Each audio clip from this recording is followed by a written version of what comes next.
ಕನ್ನಡ ವಾಹಿನಿಗೆ ಸ್ವಾಗತ.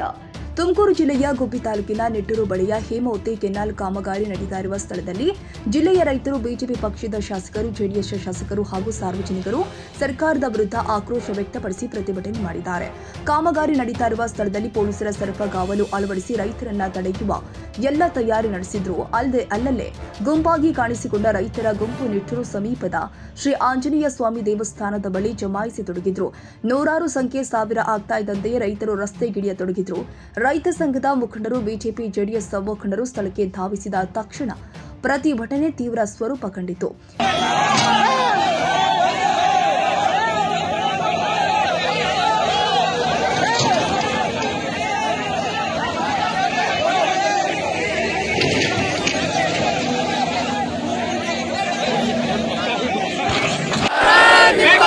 ವಿರೋಧಿ ಹೋರಾಟಕ್ಕೆ ಕಾನೂನಂತೆ ಕಾನೂನು, ಸರ್ಕಾರವಂತೆ ಸರ್ಕಾರ. ನೀರಾವರಿ ಮಂತ್ರಿ ಡಿ.ಕೆ. ಶಿವಕುಮಾರ್ಗೆ, ತುಮಕೂರು ಜಿಲ್ಲೆ ರೈತ ವಿರೋಧಿ ಕಾಂಗ್ರೆಸ್ ಸರ್ಕಾರಕ್ಕೆ, ತುಮಕೂರು ಜಿಲ್ಲೆಯ ಕಾಂಗ್ರೆಸ್ ಶಾಸಕರುಗಳಿಗೆ, ರೈತ ವಿರೋಧಿ ಕಾಂಗ್ರೆಸ್ ಸರ್ಕಾರಕ್ಕೆ. ಇನ್ನು ಪ್ರತಿಭಟನಾ ಸಭೆಯ ನಂತರ ಪಾದಯಾತ್ರೆಯಲ್ಲಿ ಕೆನಾಲ್ ಕಾಮಗಾರಿ ಸ್ಥಳ ಸುಂಕಾಪುರದತ್ತ ಹೊರಟಾಗ ಪೊಲೀಸರು ಎಲ್ಲ ಮುಖಂಡರನ್ನ ಹಾಗೂ ಮಠಾಧೀಶರನ್ನ ಬಂಧಿಸುವ ಪ್ರಯತ್ನ ಮಾಡಿದ್ರು. ತಕ್ಷಣವೇ ರಕ್ಷಿಗೆದ್ದ ರೈತರು ಪೊಲೀಸರ ಬಸ್ಸುಗಳನ್ನ ತಡೆಯೊಡ್ಡಿ ಚಕ್ರದ ಟೈರ್ ಗಾಳಿ ಬಿಟ್ಟು ಬಸ್ಸುಗಳನ್ನ ಅಲ್ಲಾಡಿಸಿ ಕೆಲಕಾಲ ಪ್ರಕ್ಷುಬ್ಧ ವಾತಾವರಣ ಸೃಷ್ಟಿ ಮಾಡಿದ್ರು. ಬಂಧಿತ ಮುಖಂಡರನ್ನ ಬಿಟ್ಟ ನಂತರ ಬಿಗುವಿನ ವಾತಾವರಣ ಸಡಿಲಗೊಂಡಿತು. ಅಲ್ಲಿಂದ ನೇರ ಸುಂಕಾಪುರ ಸುಮಾರು 7 ಕಿಲೋಮೀಟರ್ ಪಾದಯಾತ್ರೆ ನಡೆಸಿದ್ರು. ಪ್ರತಿಭಟನೆಯಲ್ಲಿ ಶಾಸಕ ಎಂಟಿ ಕೃಷ್ಣಪ್ಪ ಮಾತನಾಡಿ, ಕುಣಿಗಲ್ ತಾಲೂಕಿಗೆ 3.3 ಟಿಎಂಸಿ ತೆಗೆದುಕೊಂಡು ಹೋಗಲಿ, ಅದಕ್ಕೆ ಎಂದೂ ಅಡ್ಡಿ ಮಾಡಲ್ಲ. ಕುಣಿಗಲ್ ಹೆಸರಲ್ಲಿ ಮುಂದಕ್ಕೆ ರಾಮನಗರ ಜಿಲ್ಲೆಗೆ ನೀರು ಹರಿಸುವ ಅಕ್ರಮಕ್ಕೆ ನಮ್ಮ ರೈತರು ಬಿಡೋದಿಲ್ಲ. ಶಾಸಕ ರಂಗನಾಥ್ ರವರ ಮಾವ ಆಗಿರುವ ಶಿವಕುಮಾರ್ ಅವರಿಗೆ ಬದ್ಧರಾಗಿ ಕೆಲಸ ಮಾಡಲೇಬೇಕು. ಅದಕ್ಕೆ ಜಿಲ್ಲೆಯ ರೈತರನ್ನ ಬಲಿ ಪಡೆಯುವ ಕೆಲಸ ಮಾಡಲು ಬಿಡೋದಿಲ್ಲ. ಮುಖ್ಯ ನಾಲೆಯ ಮೂಲಕ ಅಲೋಕೇಶನ್ ಮಾಡಿದಷ್ಟು ನೀರು ತೆಗೆದುಕೊಂಡು ಹೋಗಿ ಅಂತ ಗುಡುಗಿದ್ರು.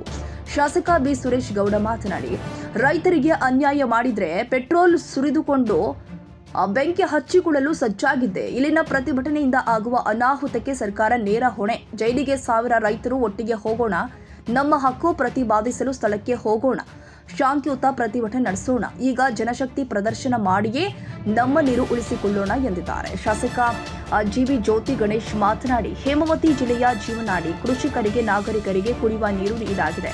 ಹೇಮಾವತಿ 10 ವಿಧಾನಸಭಾ ಕ್ಷೇತ್ರದ ಋಣ ಇದೆ. ಕುಣಿಗಲ್ ತಾಲೂಕಿನ ಹೆಸರು ನೆಪಕ್ಕೆ ಹೇಳಿ ರಾಮನಗರ ಜಿಲ್ಲೆ ಕಡೆ ತೆಗೆದುಕೊಂಡು ಹೋಗ್ತಾರೆ. ಇಲ್ಲಿನ ರೈತರಿಗೆ ವಿಷ ಕೊಡುವ ಕೆಲಸ ಮುಂದಿನ ದಿನದಲ್ಲಿ ತುರುವೇಕೆರೆ, ಗುಬ್ಬಿ, ತುಮಕೂರು ತಾಲೂಕಿಗೆ ದೊಡ್ಡ ಪೆಟ್ಟು ಬೀಳತ್ತೆ ಎಂದಿದ್ದಾರೆ. ಇನ್ನು ರೈತ ಸಂಘದ ಜಿಲ್ಲಾಧ್ಯಕ್ಷ ಎ ಗೋವಿಂದರಾಜು ಮಾತನಾಡಿ, ಲಿಂಕ್ ಕೆನಾಲ್ ಕಾಮಗಾರಿ ಆರಂಭಿಸಿ ಉಪಮುಖ್ಯಮಂತ್ರಿ ಶಿವಕುಮಾರ್ ಅವರು ಅಕ್ರಮ ಕೆಲಸ ಮಾಡ್ತಾ ಇದ್ದಾರೆ. ಈ ಹಿಂದೆ ಬಿಜೆಪಿ ಸರ್ಕಾರ ರದ್ದು ಮಾಡಿದ ಈ ಕಾಮಗಾರಿಗೆ ಮರು ಚಾಲನೆ ಕೊಟ್ಟು 1000 ಕೋಟಿ ಕಾಮಗಾರಿ ಆರಂಭಿಸಿದ್ದಾರೆ. ಜಿಲ್ಲೆಯ ಉಳಿದ ತಾಲೂಕಿಗೆ ಹೇಮಾವತಿ ನೀರು ವಂಚಿತವಾಗುತ್ತೆ. ಈ ಪೈಪ್ಲೈನ್ ಕಾಮಗಾರಿ ನಿಲ್ಲಿಸಿದ್ರೆ ಯಾವ ತಾಲೂಕಿಗೂ ಅನ್ಯಾಯ ಆಗುವುದಿಲ್ಲ. ಮತ ನೀಡಿ ಬೀದಿಗೆ ಬಂದ ರೈತರ ಪರ ಜನಪ್ರತಿನಿಧಿಗಳು ಶಾಪ ಹಾಕ್ತಾರೆ. ಕಾಂಗ್ರೆಸ್ ಶಾಸಕರು, ಸಚಿವರು ಸರ್ಕಾರಕ್ಕೆ ಮನದಟ್ಟು ಮಾಡಬೇಕಾಗಿತ್ತು. ಪ್ರಭಾವಿ ಡಿಸಿಎಂ ಅವರಿಗೆ ಹೆದರುವ ಅವಶ್ಯಕತೆ ಇಲ್ಲ. ನಿಷೇಧಾಜ್ಞೆ ಹೇರುವ ಅಗತ್ಯವಿಲ್ಲ. ಶಾಂತಿಯುತ ಹೋರಾಟ ನಮ್ಮದು. ಪೊಲೀಸರನ್ನ ಕರೆತಂದು ಬೆದರಿಸುವ ಅಗತ್ಯವಿರಲಿಲ್ಲ. 1000 ರೈತರನ್ನ ಬರದಂತೆ ಕೂಡ ಮಾಡಿದ್ದಾರೆ. ಹತ್ತಿಕ್ಕುವ ಕೆಲಸ ಖಂಡನೀಯ ಎಂದಿದ್ದಾರೆ.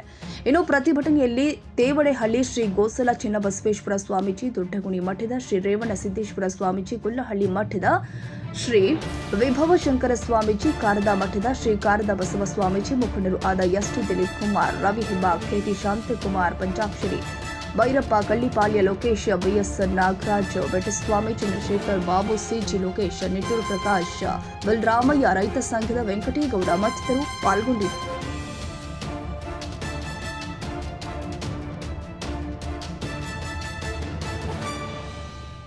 ತಾಜಾ ಸುದ್ದಿಗಾಗಿ ಎಂಟಿವಿ ನ್ಯೂಸ್ 24x7ಗೆ ಸಬ್ಸ್ಕ್ರೈಬ್ ಮಾಡಿ ಮತ್ತು ಬೆಲ್ ಐಕಾನ್ ಅನ್ನು ಒತ್ತಿ. ತಪ್ಪದೇ ಲಿಂಕ್ ಶೇರ್ ಮಾಡಿ.